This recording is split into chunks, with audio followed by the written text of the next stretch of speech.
Today on Street Rodding American Style, we're packing up the crew and heading off to the lake. Lake Afton, just outside of Goddard, Kansas. We'll be focusing our attention on a 1920 Ford Model T Bucket, a 1955 Ford Thunderbird, a 55 Cadillac Coupe de Ville, and a 1949 Studebaker pickup. These are all coming up from Lake Afton, Kansas, here on Street Rodding American Style. Support for Street Rodding American Style is provided in part by BG Products Incorporated. BG Products Incorporated is dedicated to making vehicles last longer and perform better in the meantime. In shops all over the world, BG Products serves the driving public with innovative products and proven programs of automotive maintenance. More information can be found at bgfindashop.com. They make you look, dream, and sometimes even wish. These are street rods, built or just owned by those who have the same passion. My name is David Wolf, and along with Cy McCormick and Patricia Brown, we travel to admire these passions. These are works of art and are designed with the personality and the ingenuity of the owner in mind. Built in garages, barns, and even under shade trees in communities all across this great land of ours. This is more than just a hobby. This is an addiction. This is Street Rodding American Style. Sunny, windy, and warm. What a great day for a car show at the lake. I'll admit, I wasn't sure what to expect when we rolled up on this show at Lake Afton by Goddard, Kansas, but I for sure was not disappointed. I meant, check out all these great looking rides. Now the hard part is going to be for David and Cy to pick just 4 cars. So let's see what they find.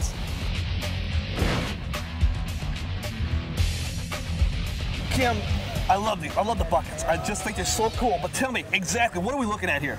So this is a 1920 frame, came from a bucket T that we've extended out 6 inches. In 1920, the Boston Red Sox sold Babe Ruth to the New York Yankees for $125,000. The first commercial radio station begins operation in Detroit, Michigan, and the 19th Amendment was added, giving women the right to vote. And we put a 283 motor in it, which has been bored out, stroked, got a cam in it, and 350 heads on it. 350 heads on a 283. So yes. How much power you can get out of this? We're looking at over 4 1/4 horse. 4 1/4 horse Yeah. out of this? Yeah. I mean, first of all, let me ask a couple questions about the body, because this body, is this glass body? Yes, it is. So already it's lighter. Yes. So you got light body, 4 1/4 horse out of this thing. You must look forward to coming to a stoplight or a stop sign so you can take off, right? Oh yes, it's exciting to take off with it. Oh, imagine. I mean, the acceleration, it must be just quick. Oh, it's extremely quick. It goes from 0 to 60 in less than 4 seconds. So you timed it? Yeah, that we have time. Have you really timed? Okay. Now, who's timed it? You or your wife? Well, it was a friend of mine that was with me. Okay, because I know your wife, she likes going to ride in this thing, doesn't she? When I go slow. She doesn't like the quick acceleration? No. What is that? Just a woman thing. She just... Now, but if you put her behind the wheel, would she enjoy it then? Probably. I would think so. I mean, anytime you get behind the wheel, that's when you enjoy the acceleration. Right. Now I'm looking at this thing a little closer, and I love the steering wheel, but the steering wheel is a little different because it looks like you can take it off. Yes, is that true? It's a quick detached steering wheel. Why'd you do that? Well, I've got long legs, and this is a 1920 bucket. Right. And so for me to sit in it, it makes it a little cramped. And with the steering wheel setting low, I cannot get in it and turn to the left. So I extended the steering wheel out 6 inches. So what do you want to turn to the left for? Well, occasionally you might have to do that. So just in case you got it covered. Yeah. The windshield's tall. Does that help block the wind for you? Yes, it does. Okay, so you're not losing any hats? No, well, we still lose the hats on do you really? Yeah, yeah. Have you ever lost a hat? Several times. How about your wife? Yes, she's lost her hat several times So too. do you think the normal cruising position for her is this? Sometimes. Depends. But she's supportive on this. I've already talked to her. She loves this car. Matter of fact, she's the one that found it for you. Is that true? Yes, she did. You ever burn yourself on the headers? Yes. And you live to tell about it?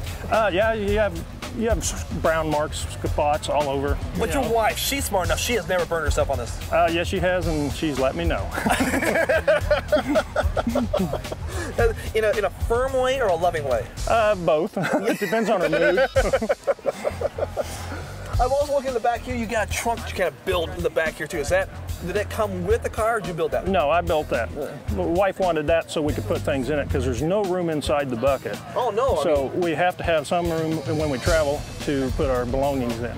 When I look at a street rod like this, it's got to be light in the front end, so you don't need power steering. Have you done anything else with the steering mechanism itself? No, I haven't. The Vegas steering system that's in it works really well. Oh, does it really? Why? Because it's tighter, it seems to handle better, especially with the suicide front end on it. You're steering at high speeds, you hit bumps and you lose control. Right. It just bounces all over the road. Well, with that type of steering, it seems to be improved on that, and also the air pressure in the tires. If you have too much, it rides rough, and you'll still skip down the road when you're going. Really? So at 60, 70 mile an hour, you do not want to be going sideways.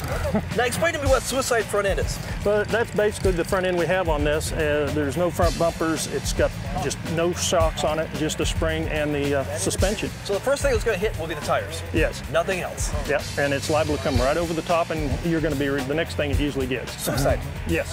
So you're ready for it. Does your wife know that? Yes, she does now. She's like, oh, now? How did you break that to her? I haven't. When you say now, she's over here. Is she going to ride with you anymore? Oh, sure, she will. Okay, because she loves you. Because you love him?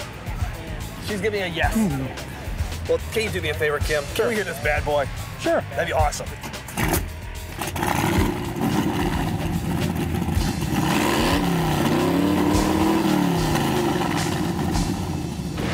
I am here with Margaret Brinkley. She is one of the promoters of the Lake Afton Car Show and also president of a car club. Margaret, how did you get that gig? I just got lucky working with the Wichita Area Council of Car Clubs. I've been a president with the Kansas Chieftains Pontiac Club for many, many years, which is a division of Pontiac Oakland Club International. Oh, okay. And then have been a member of the Cessna Employees Club Motorcycle Club. So I've been involved in several different car club groups and motorcycle groups. Okay, that is very cool, because I will say, most people think that car shows, things with cars and motorcycles are only for guys. What makes you think that you can pull off something like this? Why can't I? There you go! Why can't a woman do the same thing a guy does? Yeah. I want to know how many men can resurface valves and valve seats and rebuild starters and generators and do upholstery work. Okay, rock on, sister, is all I gotta say. That is awesome. You have put on a fabulous car show today. I mean, you said, though, you're one of the promoters, so tell me, what all went into putting this car show together? Well, first off, we have a group of young men and women that are with the Car Club Council. We have about 30 to 40 car club groups that come together 4 times a year. Okay. So we can start working towards setting up this event. We have each year a sponsor group that is listed on the t-shirts, as you can see. Nice, We've got the T-Bird Club this year. So, you know, each year it's somebody different. We're thinking next year we may have the Corvette Club coming in. Very cool. So you're already thinking about next year? We've already started working on next year, trying to get things in line. So other changes you have in store for next year besides maybe another sponsor? Looking at new sponsors, maybe hoping to add a few more vendors. Just wanting to see this event grow and grow. Right. It's not uncommon to have 15 to 3,000 cars out here, so. It was insane. When I pulled up, I really did not expect this many cars. About how many do you think you had today? Oh, we had well over 2,000 cars today. Restoring a classic is only half the fun. The other half, of course, is cruising in what you restored. At least that's how Daryl looks at it when it comes to his 55 Thunderbird. And we have it next on Street Rotting American Style.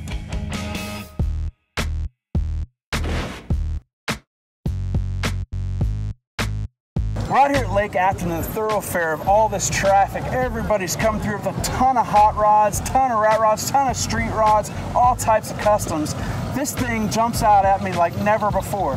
If you've got a Thunderbird, a vintage Thunderbird, you're gonna get respect. This thing commands it. This is his owner, Daryl. Daryl, you gotta tell me more about what you've done to this thing. What are we looking at? What have you done? Okay, this is a 55 Thunderbird. In 1955, one of the top pinups was Bridget Bardot. Film actor James Dean died in an auto accident, and the TV remote became public.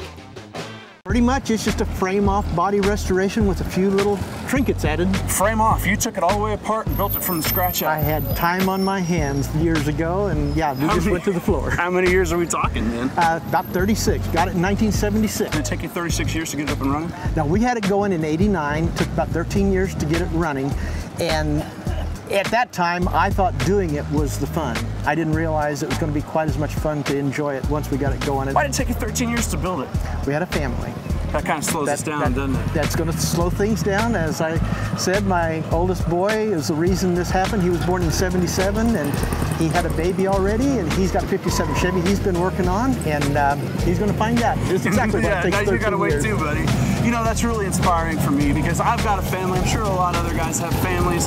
When you see the guys like yourself coming here, you got the family moving on, you can still enjoy the hot rod. I'm always telling my wife, I got to do it now. I got to have the speed, but I can wait. It's still fun, isn't it? Oh, yeah.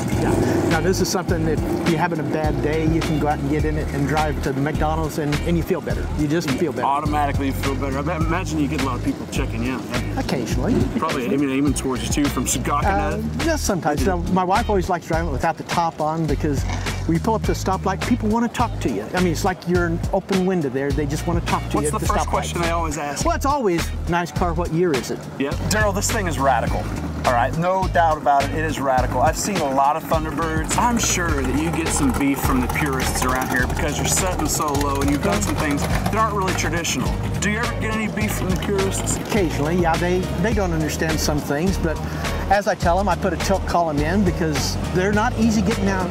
So in 55? Compared to a Corvette, it's a breeze getting in and out of this car, but a 55 Thunderbird is not an easy car to get in and out of it. What kind of horsepower put it? Did you keep the motor stock if you beefed that up? And it really is just a stock motor. Recently, I just put a set of 57 high compression heads on it. Okay.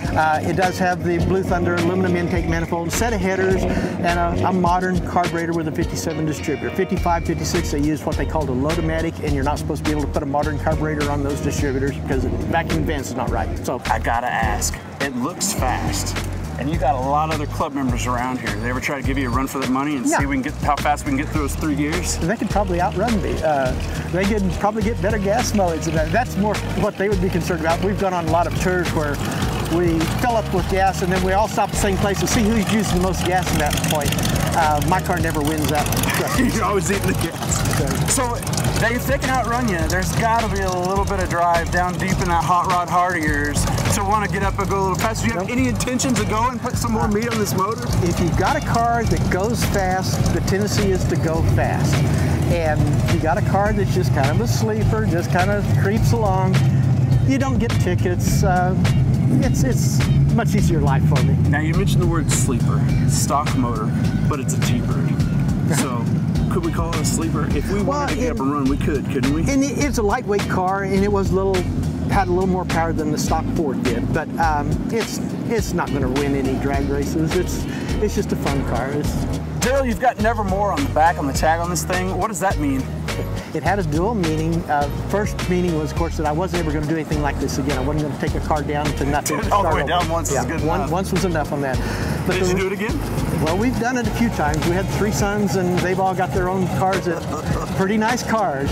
So it's kind of a joke, Nevermore. It became a joke, but the other meaning, of course, the real meaning was that it was a blackbird and Edgar Allan Poe's Raven was a blackbird. Sure. So I thought, you know, if people couldn't figure out the first meaning, they'd surely figure out the Edgar Allan Poe attachment. That's awesome. Well, Daryl, this thing is a beast. I love it. It's just grabbed my attention from the get-go. I got one more question for you.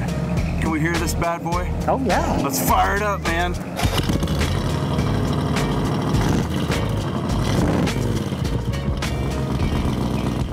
Mean, lean, green, and clean. That's all we can say about Robert's 55 Coupe de Ville Cadillac. You gotta check it out because it's next on Street Rotting American Style.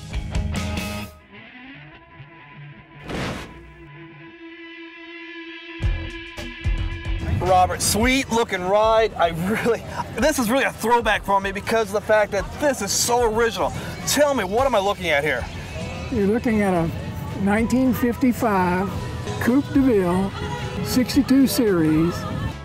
In 1955, the microwave oven was invented. Play-Doh hit the shelves, And the #1 show on television was the $64,000 question.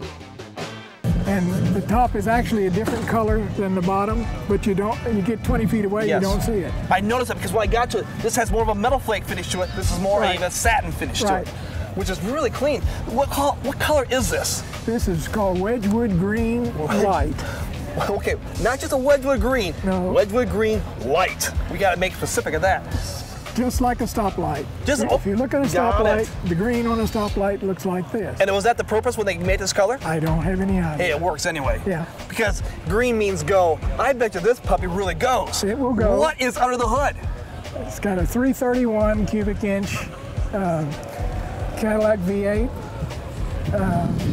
It generates, in normal form, it generates 250 horsepower. It's got 2 Rochester 4-barrel carburetors. So you got 2 quads underneath this hood. Okay, when it came out, was it stock that way or was it optional to come with dual quad? It was optional. So how much did it cost to get that option with the dual quad? $106. $106? That's nothing. I know. Okay, have you priced them today? I mean, like, Yes. that air cleaner had to be even more than that. How much is that air cleaner? Air cleaner's about $1,200 if you could get it. $1,200. Just the air cleaner, no carburetors, nothing. Okay, no carburetors. It's got the oil bath cans on them. If you were to price air cleaner, dual quad, the 2 oil bath air cleaners, how much do you think it would cost today? About $2,500 probably. $2,500, and it cost originally $106. I would say that would be the definition of inflation. Yes. Yes, this is so cool, but it goes fast, it looks fast, this is so clean. A Coupe de Ville. The Coupe de Ville always, I thought, had so much more, I would say, pizzazz to it. Well, what kind of pizzazz things does this have to it? For one thing, the V's on the front and back are solid brass. They're solid brass. And they're gold plated with 22 karat gold plating. Really? And this was the last year they did that. After that, 56 was aluminum, and they didn't hold up very well. What else is the pizzazz stuff about this? It had a rear seat speaker. The radio had a rear seat speaker. And that was not norm back then. No. I mean, it is today, but not then. Oh yeah, it's totally normal. I'll tell you what's really caught my attention, and I just had to look a little bit more into it, is the back window area. I got 2, looks like plastic plexiglass cones coming out the back. What is that? That is the factory air, even though that was put on by the dealer when it was on his lot as a new car. So, and I have a letter from him stating that. Because that's put in the judging for as being original condition. Even though that was aftermarket, it was aftermarket that time period. Right. That is sweet. Now, does it really work though? Yes, it works very well. Really? So you really cool down. I mean, do you get feel here or feel here in the back of your neck? You feel it more in the back of your neck because it's coming that direction. It's blowing from the back to the front. But it feels and good. That air conditioning unit is made by Novi Manufacturing, who made Cadillac's unit. Okay. If you look on Cadillac's unit in small letters, it says NOVI. That's what this is. Still a Cadillac part going to it. I would imagine you going on the road, you behind the wheel, just draws attention and also kind of gives a self-gratification, doesn't it? Oh yeah, sure it does. Why is that? Well, it's what a Cadillac used to be. Yeah. Now the new ones may be great, but this is a time capsule of 50. Time capsule. That is so awesome. When you say time capsule, you are so true. But can you do me a favor? Can I hear this bad boy time capsule? Yes, you can hear it.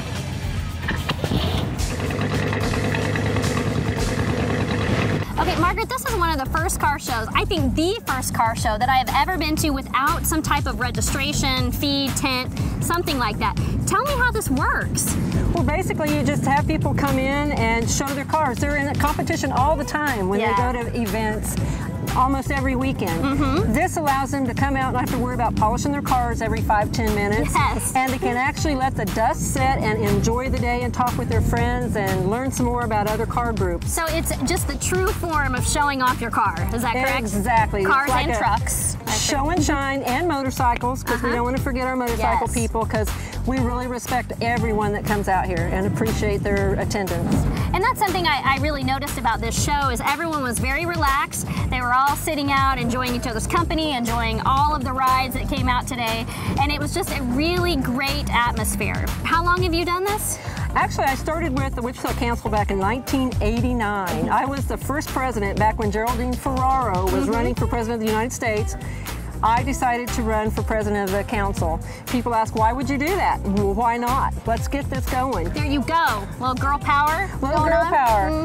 You know, and it's wonderful to see more and more women get involved in the hobby. Absolutely. You're starting to notice more women riding motorcycles too. And it's power to the girls, you know? I have a motorcycle, so I gotta say, I know. So it kind of hits home with me right there. Well, Margaret, it has been fabulous meeting you. You are definitely my hero. I want to be just like you. Looking for a street rod?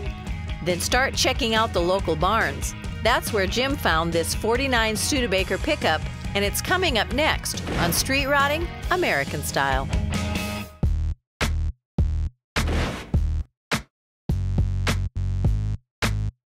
I've seen a Studebaker, I've seen a Studebaker truck, I've seen a gasser, but I have never seen a Studebaker gasser truck, and it is sweet. It's right here. This is Jim, the owner of this thing. Jim, I gotta hear about this. What are we looking at? Thank you. We're looking at a 49 Studebaker truck, altered wheelbase, gasser, straight axle truck, nostalgia, fairly fast, body needs a little work. In 1949, the minimum hourly wage was 70 cents per hour. The NBA, National Basketball Association, comes into being, and the 45 RPM record was introduced. How fast is fairly fast? What's your ET? Driving it from home, driving it to the track, 1251, 109. Going from the house, heat it up to the track. Yeah, not blindingly fast, but respectful for what it is, yes. It'll get the job done. They say it's a shortened up wheelbase. How short? Move the front wheels forward 4 inches, the rear wheels are forward 6 inches. That's for weight transfer. Just get you jumping off the line and get it to grab and hook up? Yeah, that's an old 60s trick. What's the greatest story you got in this thing? Just being able to drive, being allowed to drive something like this. That's absolutely. How long did it take you to build this? I had it apart for 2 years redoing it. I initially drove it for a couple of years when I pulled it out of the barn after I put the Chevy motor in it. You found it in the barn, so we got a barn find? Yeah. It didn't look like this though. What did it look like coming out of the barn? A really nasty primer brown, all stock, with a big squirrel nest in it. So you went from a really nasty primer brown to a pretty awesome primer black, right? Yeah. Why the flat? I like it. I don't scratch the paint. I don't have to worry about people leaning on it. So we can do this, no problem? problem? You can do that all day. Awesome. I don't care. How often do you wash it? Once a month. Exactly. So you see this Studebaker sitting around out here in this garage, in this barn. Why not take it the rat rod look? Why not the hot rod look? You decided to go with the gasser. Why the gasser? I always liked Studebakers to start out with, and the gassers and the altereds when I was a kid were really an awesome thing to watch. And I wanted a gasser. This is a lifelong dream. You got a chance to make it happen. Let's make it happen. The first vehicle I ever bought when I was a kid was a Studebaker truck. There we go. That's pretty cool. Like this one. That's pretty cool. And at that time, I didn't have the knowledge to make a gasser out of it. So you talk about knowledge to make this thing, man. Where do you come up with the knowledge to turn this beast into what it is? Basically, old age. Old age. Yeah. You gotta be kidding me, man. You gotta have some experience somewhere. Did you go to gasser school? No, been a welder, steel fabricator for several years. So you got some experience under your belt and talk to the guys, you learn what you want to do, and you've seen it growing up as a kid, right? And that's what you want. You follow the dream, and that's what it's about, man. That's awesome. Is there anything about this thing that you're like, man, I wish somebody would notice that I've done this to it, but it doesn't jump out at you? Well, no, unless you have it parked by another Studebaker. Right. You don't see the altered wheelbase. You just shortened up. Yes. Right. How about inside? The motor, basically small block Chevrolet, Vortec motor, rebuilt. The thing that catches people is they don't know what kind of motor it is because I've got a Studebaker valve cover on it. You're telling me that you took Studebaker valve covers and slapped them on a Vortec Chevy? Yeah. How'd you do that? Perfect fit. They bolt right on. Whoa, they bolt right on? Yes. You think Chevy did that on purpose? I have no idea, but it makes you wonder where they're getting their engineers at. Maybe so. Maybe so. Now I noticed that you got the, off your headers, you got the block offs there. Yeah. Are they opened up right now? Yes, they are. Do you ever, just for fun, you're driving around, you know people are checking this thing out. Do you ever just let her rip and romp on it so you can just give people the chills? Makes a little noise. I bet it makes a little noise. Speaking of that, I got one more question for you. I want to hear it make some noise. Okay. Can you fire this bad boy up for us? Sure. Let's hear this bad boy. All right.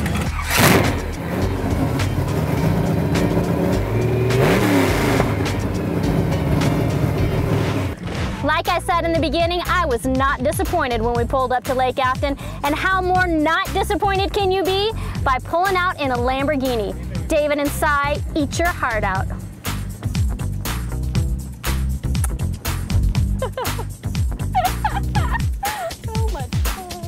Cy, it's always cool when you go to the lake and see about 1,000 awesome cars. Absolutely, man. You can't go wrong. No. Seeing 1,000 cars anywhere. You're right. You are so right. Like, did you see Jim's 55 T-Bird? Oh, yes, I did. That thing was sweet, man. The stance just drew me to it. I'm not typically a T-Bird lover. Oh. But that thing looked like it was cruising, setting still. Oh, it was awesome, man. Low and clean. Jim Yep. had this 49 Studebaker gasser. Oh, really? Dude, he drives that thing around town. He drives it around town? It was crazy loud. He fires it up. Yeah. Blew a hole in the ground, man. No grass. It just blew the grass out of the way. It was so cool. So tell me about it, man. What'd you find? I found Kim's 1920 T-Bucket. Oh, I saw that. That thing was sweet, man. And not just sweet, but it was fast. 4.25 horsepower inside that light. Something that small, Yes. 425 horsepower. It was awesome. How's it keep it on the road? Who cares? It's just driving like a beast. I would say so. Yeah. And then I came across Robert's caddy. It was a beast. You say a beast, that was a beast. Yes. And how do you cool something like that down? The air conditioning was what brought out to my attention in the trunk and the ducts in the back window. That's old school cool, man. Man, if every day at the lake was like this, who would want to stay at home? You're right, but hey, next week, stay at home for just a little bit and see why street riding is more than just a hobby. It's an addiction.